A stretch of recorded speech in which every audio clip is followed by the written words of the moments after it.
अस्सलाम वालेकुम व्यूअर्स, इस समय मैं मौजूद हूँ राका पोशी ज़िप लाइन। 2 अगस्त इन पाकिस्तान ये चोटी है जो बिल्कुल आज बिल्कुल क्लियर नज़र आ रही है। यहाँ पे अक्सर बादल होते हैं जो आज बिल्कुल क्लियर नज़र आ रही है। ये हुंजा जब आप जाएँ तो रास्ते में ये आती है और इस टाइम बिल्कुल क्लियर व्यू नज़र आ रहा है इसका। ये आपको ना मेन जीटी रोड से भी पता चल जाएगा।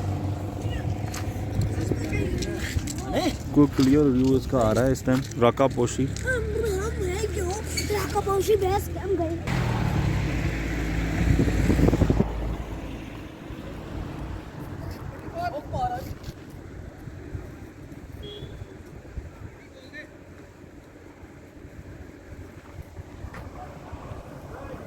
व्यूअर्स ये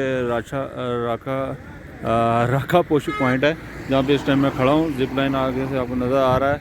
बहुत ही खूबसूरत व्यू है। चंद मिनट के लिए मैंने यहाँ स्टे किया सिर्फ इस चोटी को देखने के लिए। बहुत ही खूबसूरत ये जगह है। इंशाअल्लाह ताला आगे नेक्स्ट जो जगह है वो आपको दिखाता हुआ चला जाऊँगा। हुंजा की तरफ जा रहा हूँ मैं, आगे दिखाता हुआ जाऊँगा।